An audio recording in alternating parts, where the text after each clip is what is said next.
Hello students, this is Manoj. As a part of our continuation of the topic solution, today we are going to discuss about the colligative property. Colligative properties. Colligative properties are those properties which depends on the number of solute particles and does not depend upon the nature of particles. Colligative properties are the properties which depends upon the number of particles and does not depend upon the nature of particles. There are four colligative properties that we have to study. What are those four colligative properties?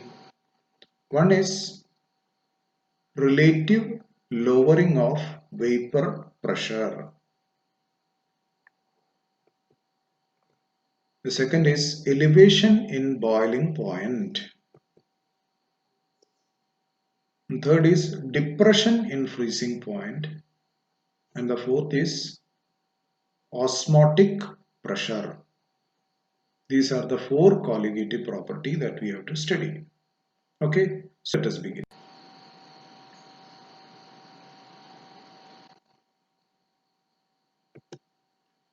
When a non-volatile solute is added to a liquid to form a solution, the vapor pressure of that solution is lesser than that of pure solvent. നമ്മളൊരു non-volatile solute ഒരു volatile ആയിട്ടുള്ള സോൾവെന്റിലേക്ക് add ചെയ്യുന്ന സമയത്ത് ആ pure സോൾവെന്റിന്റെ vapour pressure കുറയും solution ആകുമ്പോഴത്തേക്ക്. എന്തുകൊണ്ടാണ് അത് സംഭവിക്കുന്നത്? അതറിയണമെങ്കിൽ നമ്മൾ എങ്ങനെയാണ് വേപ്പറൈസേഷൻ നടക്കുന്നത് അല്ലെങ്കിൽ ഇവോപ്പറേഷൻ നടക്കുന്നതെന്നൊന്ന് അറിയണം. നോക്കൂ, ഇവോപ്പറേഷൻ ഒരു സർഫസ് ഫിനോമിനയാണ്. സർഫസിലുള്ള ലിക്വിഡ് പാർട്ടിക്കിൾസ് വേപ്പർ ഫേസിലേക്ക് പോവുക ചെയ്യുന്നത്. സർഫസിലുള്ള liquid particles vapor phase-ലേക്ക് പോവുക ചെയ്യുന്നത്. That is, in the process of vaporization, the liquid molecules at the surface of the liquid escape into gas phase. അതുകൊണ്ടാണ് നമ്മൾ vaporization is a surface phenomenon. അപ്പോൾ നമ്മളൊരു non volatile solute add ചെയ്ത് കഴിഞ്ഞാൽ ആ non volatile solute സർഫസിലേക്കും വരും. കാരണം ഒരു ഹോമോജീനിയസ് മിക്സ്ചർ ഫോം ചെയ്യുന്ന സമയത്ത് എല്ലാ ഭാഗത്തും ഉണ്ടാവും, അപ്പൊ സർഫസിലും ഉണ്ടാവും. അപ്പൊ എന്താ സംഭവിക്കുക എന്ന് ചോദിച്ചാൽ the number of volatile particles at the surface decreases. volatile ആയിട്ടുള്ള solvent molecules സർഫസിൽ ഡിക്രീസ് ചെയ്യും. hence the vapor pressure of the solution containing the non-volatile solute is less than that of the pure solvent. So സ്വാഭാവികമായിട്ടും vaporization കുറയും. Hence the vapor pressure of the solution decreases. സൊല്യൂഷന്റെ vapour pressure pure സോൾവെന്റിനേക്കാൾ കുറവായിരിക്കും. നിങ്ങൾക്കിത് വളരെ clear ആയിട്ട് ചിത്രത്തിലുണ്ട്. Pure സോൾവെന്റും NCERT നിന്ന് എടുത്ത പിക്ചർ ആണ്. Okay, now we go to the next slide.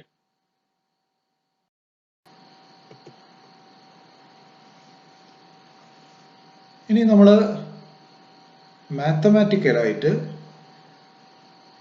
ഇതിനെ മനസ്സിലാക്കാൻ വേണ്ടി ശ്രമിക്കുകയാണ്. അപ്പൊ അങ്ങനത്തെ ഒരു സൊല്യൂഷൻ ഉണ്ട്, solid in liquid solution.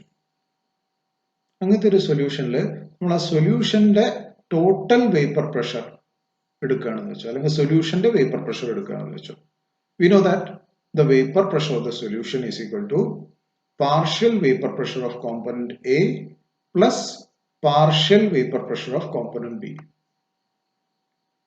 So total pressure is equal to sum of the partial vapor pressure. Sum of the partial vapor pressure. Okay. അതിൽ PA PB എന്താന്ന് ചോദിച്ചാൽ PA ആണ് the vapor pressure of component A and B is vapor pressure of component B. നമ്മൾ ഈ എയും ബിയും പറയുന്ന സമയത്ത് മിക്കവാറും എ സോൾവെന്റ് ആയിട്ടും ബി നോൺ വോളറ്റൈൽ സൊല്യൂട്ട് ആയിട്ടും എടുക്കാറുണ്ട്. അപ്പൊ ഇവിടെ ബി എന്താണ് സൊല്യൂട്ട് ആയത് കാരണം അത് നോൺ വോളറ്റൈൽ ആണ്. അപ്പം വേപ്പർ പ്രഷർ ഓഫ് ബി എന്തായിരിക്കും 0 ആയിരിക്കും. അപ്പൊ vapour pressure of solution will only be due to the partial vapor pressure of the solvent. നമുക്കറിയാം according to Raoult's law, partial vapor pressure of a component is equal to the vapor pressure of the pure component into mole fraction of that component. അതാണ് നമ്മളിവിടെ PA is equal to P0A into mole fraction of A എന്ന് എഴുതിയത്. Okay, അപ്പൊ P0A എന്താണ്? Vapour pressure of pure solvent. Okay, അപ്പൊ vapour pressure of സൊല്യൂഷന്റെ expression നമുക്ക് ഇങ്ങനെ എഴുതാം. Vapour pressure of the solution is equal to vapour pressure of pure component A into full fraction of A. A എന്ന് പറഞ്ഞാൽ solvent ആണ് ഉദ്ദേശിക്കുന്നത്. We can rearrange this expression. ചെയ്യാൻ പറ്റും, അത് നമുക്ക് നോക്കാം.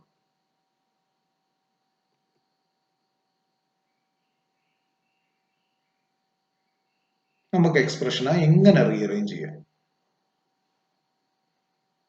P total divided by P0A is equal to mole fraction. ഇവിടെ A എന്ന് പറഞ്ഞ കോമ്പണന്റ് സോൾവെന്റ് ആയത് കാരണമാണ് ബ്രാക്കറ്റിൽ സോൾവെന്റ് എന്ന് എഴുതിയത്.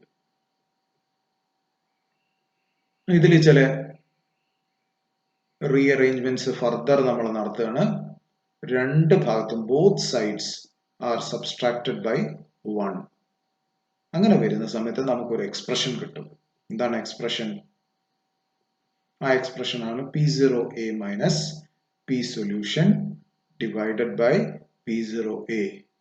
Now this expression P0A minus P solution divided by P0A will become equal to 1 minus mole fraction of A. That is nothing but mole fraction of B. Mole fraction of B. P0A minus P solution അതിനെയാണ് നമ്മൾ lowering of vapour pressure എന്ന് പറയുന്നത്.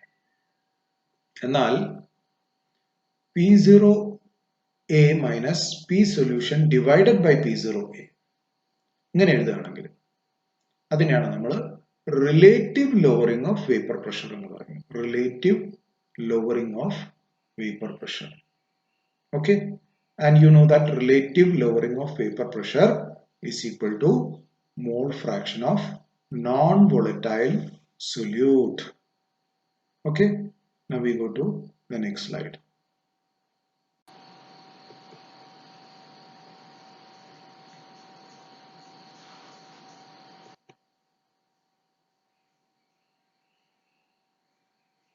ഇനി നോക്കൂ, അതിന്റെ റൗൾസ് law, relative lowering of vapor pressure due to non-volatile solute. ഇതിന്റെ റൗൾസ് law എന്തായിരിക്കും?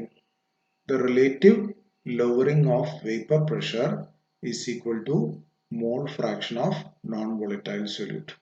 ഇതിനെ നമുക്ക് റൗൾസ് ലോ എന്ന് തന്നെ പറയാം. ഓക്കെ, ഇതെന്തുകൊണ്ടാണ് അങ്ങനെ സംഭവിക്കുന്നത്? റിലേറ്റീവ് ലോവറിംഗ് ഉണ്ടാവാനുള്ള കാരണം it is due to the presence of non-volatile solute. Due to the presence of non-volatile solute.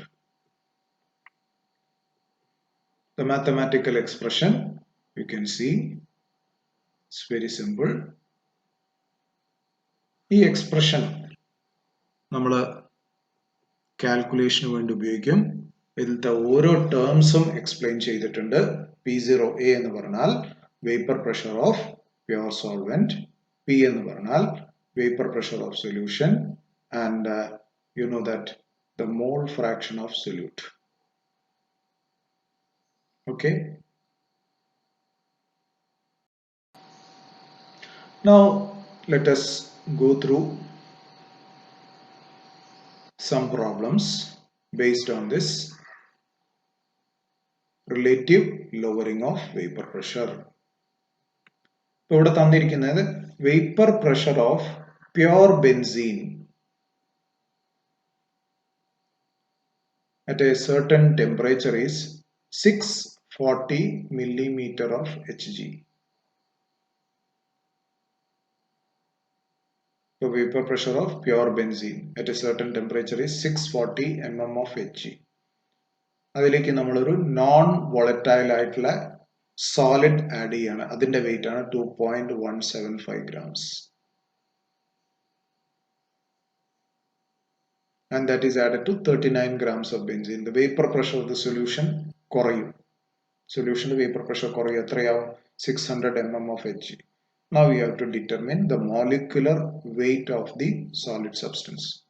അപ്പോൾ നമ്മൾ നേരത്തെ കണ്ടു കഴിഞ്ഞു relative lowering of vapor pressure അല്ലെങ്കിൽ colligative property ബേസിക് ആയിട്ട് is used to determine the molecular mass of a unknown solute. നമുക്കറിയാത്ത ഒരു സൊല്യൂട്ടിന് അതിന്റെ മോളിക്കുലർ മാസ് കണ്ടുപിടിക്കാൻ ഉപയോഗിക്കുന്ന ടെക്നിക്കാണ്. അപ്പൊ അതിൽ P0 എന്ന് പറയുന്നത് vapour pressure of the solvent ആണ്.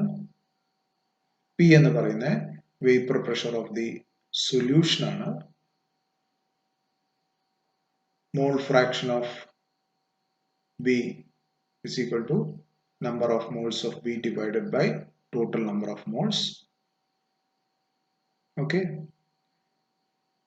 ഈ colligative property correct ആയിട്ട് വർക്ക് ചെയ്യണമെങ്കിൽ the solution should be dilute.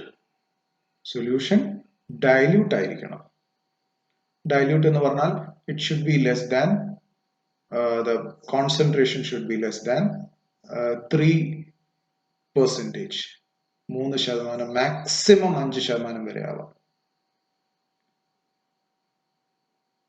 അങ്ങനെ വരുന്ന സമയത്ത് നമ്മൾ ഈ പറഞ്ഞ ക്വാണ്ടിറ്റീസ് ഒക്കെ നമ്മുടെ equation P0A minus P total divided by P0A അതിലേക്ക് സബ്സ്റ്റിറ്റ്യൂട്ട് ചെയ്യുകയാണെങ്കിൽ നമുക്ക് 640 minus 600 divided by 640 കിട്ടും. ഇവിടെ നമ്മൾ ഒരു അപ്രോക്സിമേഷനും കൂടി നടത്തിയിട്ടുണ്ട്. That is total number of moles എടുത്തു. ആ ടോട്ടൽ നമ്പർ ഓഫ് മോൾസിൽ നമുക്കറിയാം the number of moles of solute വളരെ കുറവായിരിക്കും. Number of moles of solute will be very less. അപ്പൊ number of moles of solute less ആയത് കാരണം ഡിനോമിനേറ്ററിൽ നമ്പർ ഓഫ് മോൾസ് ഓഫ് സൊല്യൂട്ടിനെ നമ്മൾ നെഗ്ലക്ട് ചെയ്യും. അപ്പൊ നമ്മുടെ കാൽക്കുലേഷൻ വളരെ എളുപ്പമാകും. അതിനു വേണ്ടിയിട്ടാണ്. ഇനി നെഗ്ലക്ട് ചെയ്യാതെ നമുക്ക് കാൽക്കുലേറ്റ് ചെയ്യാം, വലിയ വ്യത്യാസമൊന്നും വരില്ല. നമ്മളിത് ഒരു അപ്രോക്സിമേറ്റ് ആയിട്ടുള്ള മോളിക്കുലർ മാസ് കണ്ടുപിടിക്കാൻ വേണ്ടിയിട്ടാണ്. And you get the molecular mass. Okay. Similarly you can go through another question. We'll look into the another question. Yes. Here vapor pressure of water at 20 degrees Celsius is 17 mm of Hg. Calculate the vapor pressure of solution containing 2.8 grams of urea in 50 grams of water. അപ്പോൾ നമുക്ക് ഇവിടെ calculate ചെയ്യാനുള്ള vapour pressure of solution ആണ് 2.8 grams of urea 50 grams of വാട്ടറിലേക്ക് add ചെയ്യുന്ന സമയത്ത് the same equation you can use. Correct ആയിട്ട് substitute ചെയ്താൽ മതി. P0 എന്ന് പറയുന്ന 17 mm ആണ്. P സൊല്യൂഷൻ ആണ് നമുക്ക് കാൽക്കുലേറ്റ് ചെയ്യാനുള്ള. മോളിക്കുലർ മാസ് ഓഫ് യൂറിയ അതിന്റെ ഫോർമുല തന്നിട്ട് NH2CO NH2 എന്ന് നമുക്ക് കാൽക്കുലേറ്റ് ചെയ്യാവുന്നതാണ്. The molecular mass of urea comes out to be 60. And from this, if you calculate, you will get the answer. ഇതേമാതിരി ഒരു ക്വസ്റ്റ്യൻ നിങ്ങൾക്ക് സ്വന്തം വർക്കൗട്ട് ചെയ്യാൻ വേണ്ടിയിട്ട് ഞാൻ തന്നിട്ടുണ്ട്. വേണ്ടി ശ്രമിക്കുക. ഞാൻ അതിൽ ഇൻക്ലൂഡ് ചെയ്യുന്നത് ഞാൻ പിന്നെ കാണിച്ചു തരാം. Okay. Now what is the application of relative lowering of vapor pressure? നേരത്തെ നമ്മൾ ഡിസ്കസ് ചെയ്തിട്ടുണ്ട്. Relative lowering of vapour pressure can help in determining the molecular mass of the solute. അതാണ് നമ്മുടെ qualitative പ്രോപ്പർട്ടിന്റെ ഏറ്റവും ബേസിക് ആയിട്ടുള്ള ഒരു application, to determine the molecular mass of an unknown solute.